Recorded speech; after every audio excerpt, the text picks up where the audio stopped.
So Arsenal are back in the UEFA Champions League. It's been a long time, 6 years, but we are finally back. It was boring, but we watched the Champions League without Arsenal. We persevered, and finally, 6 years later, down the road, Arsenal are back on the big table competing with the big boys. My heart and my head actually have very different predictions. My heart thinks that Arsenal will go all the way till the semi-finals. My head thinks we can go to the quarterfinals, and that is where we will end, right? So let me know in the comment box below, what are your head actually, and heart predictions? Does your heart say we could win it? But what does your head say? Does it say we could win it as well? Like I said, my heart says semi-finals. My head says quarterfinals. That is where Arsenal will be going up to. But of course, before we get into all the excitement and all the expectations, this is what Arsenal have to do as we get back to the UEFA Champions League after 6 years. Hit the like button for me, subscribe to the podcast as well. In the comment box below, let me know what are your heart and head predictions for Arsenal in the UEFA Champions League. Where would you want Arsenal to end in this competition? What is good enough for Mikel Arteta in the UEFA Champions League? He's never been a manager in that competition. He's never taken Arsenal there, and therefore it means that he's only been under Pep Guardiola as Manchester City played in the UCL. Now, for me, the first thing Arsenal have to do, and this is going to be very, very key, is to top our group. We must win the group stage. It's Group B. It's a very difficult group. You look at Sevilla, you look at PSV, you look at FC Lens from France. Not an easy group. Now, you look at the quality of this team. Sevilla is a quality side. I mean, there's no question about their pedigree on Europe. There's no question about their ability to disorganize you both home and away. And I think Arsenal will be cautious about that game. Now, the good thing is Arsenal will play PSV Eindhoven and FC Lens before we play Sevilla. That means that by the time we play Sevilla, Arsenal could have already maximum points from the two fixtures we will have played, with PSV and FC Lens. That's going to be very, very key because, again, you look at how you look at the only two opponents that Arsenal have to be afraid of. That is PSV and and Sevilla. You look at the two teams that will be trying to top the group. That is Arsenal and PSV. So, topping the group actually helps a lot. One, it means that you could play a weaker opponent on the round of 16. But also, number two, when you top your group, it kind of builds a momentum for you as a club. So we've seen a couple of times when Arsene Wenger topped the group, and it was much better than when we finished second and we had to really scramble a win for us to go through. It was really different, right? So I think what Arsenal need to do now that we are just we are back in the competition, we are new, we look like newcomers. How about we create ourselves a grand entrance, win the group, maybe 15 points, maybe 16 points out of 18. I don't really care how many points we drop. All I care about is, can Arsenal top that group? It will really help us because on the round of 16, you never know. You could top the group, but then you play PSG. You could top the group, but then you play AC Milan. You could top the group and then you play Bayern or FC Barcelona. It depends really, right? So what Arsenal need to do is top their group, get that confidence back. Just allow the team to have that kind of confidence, and then the rest for me will actually be history. So can we top the group? In my opinion, this group we do. We can actually do it. If we beat PSV at the Emirates on the 20th of September, we also beat FC Lens when we go away to France. That's gonna be a huge starting point. It's going to be a really big milestone if Arsenal can win their group. Number two, Arsenal have to do, among the things we have to do, this one is to win our home games and be much better, be much organized at home. So it's a point I've talked about really this campaign and last campaign as well.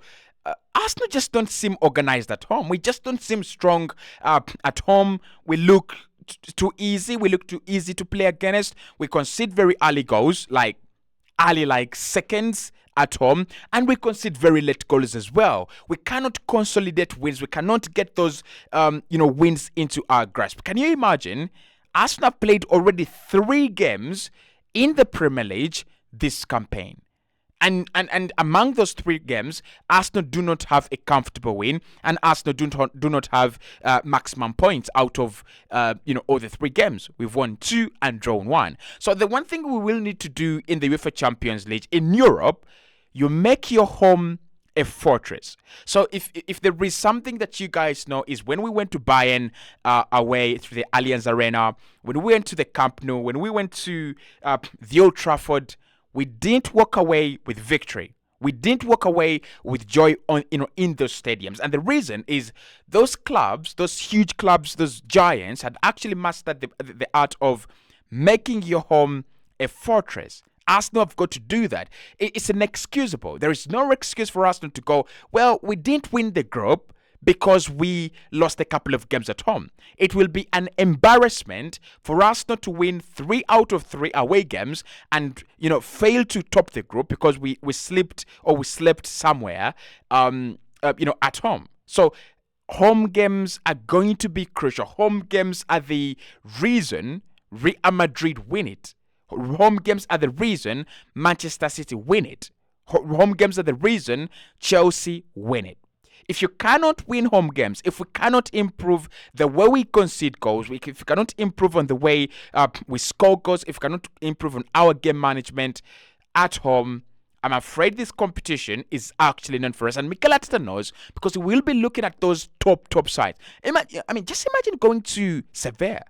Just imagine going to Sevilla. You're playing the likes of Luis Ocampos. You're playing the likes of Yusuf Enesri.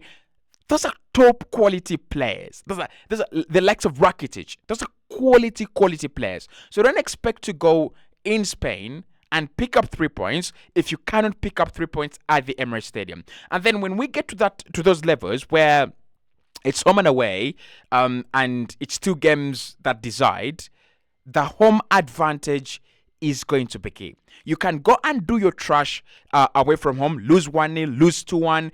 You can go and contain them. But when you come back home, when you come to the Emirates Stadium, that is where you actually win it. One thing that disappointed me with Arsenal in the Europa League campaign last season is not because we were eliminated. It's the manner in which we were eliminated and the place where we were eliminated from. Emirates Stadium, with a goal, from the middle of the park in our own house, it's unacceptable. It's purely unacceptable. So if Arsenal really want to go any further in this competition, the home advantage is going to be absolutely key. Number 3, we've got to utilize our squad depth. This is a competition that will require Arsenal to play more games. It just adds to the number of games we've been playing. We've been playing once a week. It means we're going to play more games. One, we're going to have the FA Cup, we're going to have the Carabao Cup, and now the UEFA Champions League is also, knocking on the corner. So it means that on the Tuesdays and Wednesdays, when we do not play in the UCL, we will be playing in the Carabao Cup. And on the weekends where we don't play in the Premier League, we will be playing in the FA Cup. There is no time to waste. There is no time to actually waste when it comes to the UCL. So this is where the question: have Arsenal done enough in the market to guarantee them a huge start, to guarantee them a consistent run in the UCL, in the Premier League, in the FA Cup, in the Carabao Cup? That is when we answer that question, right? Have we done enough? Well, it depends on the perspective. I personally feel Arsenal did well in the market, but we still need players. However, I don't think Arsenal are far away. So our squad is not far away from competing at the top level in the UCL and competing at the top level in the Premier League. What Mikel has got to learn is how do you utilize your squad depth. When you have Trossard, when you have Raya, when you have Tomiyasu, when you have Jakub Kiwior, when do you play them? Do you play them on the UCL nights? Do you play them interchangeably with your starting 11? Do you keep the same starting 11 for UCL and Premier League? What do you actually do? I'm very, very intrigued to see what Mikel actually is going to do. Because last season, when Brighton knocked us out of the Carabao Cup, he said, we just don't have the squad depth. We don't have the depth to go, Odegaard replaced by Vieira, Kai Havertz replaced by Trossard. This season, I think we have 70% quality squad depth. So these are nights where we're gonna have to utilize our squad depth, and not to actually water down the team, but to actually make it better. I think Trossard can come in for Kai Havertz in UCL. I think Reece Nelson can come in for Gabriel Martinelli in the UCL. You will still keep the same quality, but you will have different men, right? Otherwise, we will suffer injuries, and we actually do not like that. For me, the greatest point on this list is Mikel Arteta. Do not overthink the tactics. Now, we're going to do a video. I will do a video on how Arsenal could set up in the UCL, especially in group stages, and why every team in this group deserves a very different setup. I think Sevilla as a side, you've got to respect them, and we might actually have to play a more conservative game against Sevilla as compared to FC Lens, where Arsenal might have to be industrious and have to be a little bit more entertaining. But don't overthink it. One of the problems we've had with Mikel Arteta this campaign so far is overthinking the tactics. Partey at right back. I mean, things that actually are not working, and the players' confidence, are suffering that because of that, and we are also not winning games fluidly, courtesy of that. In the UCL, you do it the simple way. You just do it perfectly, right? So you look at Sevilla and how they're winning the Europa League all the time. They're not doing anything special for me. They are actually doing whatever each other club is doing. They're just perfecting it. They're swinging those balls into the penalty area for Yusuf and Nasri to run onto and head. They are releasing Luis Ocampos when time permits and when he gets the space. And literally, that's what they're doing. And they're also getting Rakitic, who is a more creative player and a better ball distributor on the ball much more of the time. So, for me, what Arsenal need to do, if Leandro Trossard is going to play, if he's going to be part of this project, then play Leandro Trossard in his best position. If you're going to play Saka, then play Saka in his best position and play Gabriel Jesus in his position. What Mikel doesn't have to do and what he doesn't want to do is to overthink those tactics, because it will come back to bite us in the end. And finally, how do we overcome the mental block? I don't know why this was not my first point, but it's a very important point. How do Arsenal overcome the mental block? How do Arsenal go? We've actually done this for a couple of years, and then we dropped out. Now we are back. Right? So it's going to require a certain level of mental strength. It's going to require a certain level of mental preparedness from Mikel Arteta's men to go and win games in the UCL, win games on Saturday and Wednesday, Saturday and Tuesday, Sunday and Tuesday, Sunday and Wednesday. It's going to require a certain level of mental preparedness. And after that, doing that, there are going to be games where Arsenal have to dig deep. So, for example, if we went to Roma away, or if we went to AC Milan away at the San Siro, that's a game you can win.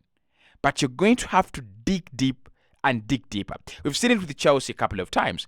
Against Borussia Dortmund last campaign, they lost at the Signal Iduna Park, but they turned it around in the second leg, right? So, do we have the mental preparedness as we get into this competition to turn results around that are not in our favor? We've got to work on it, right?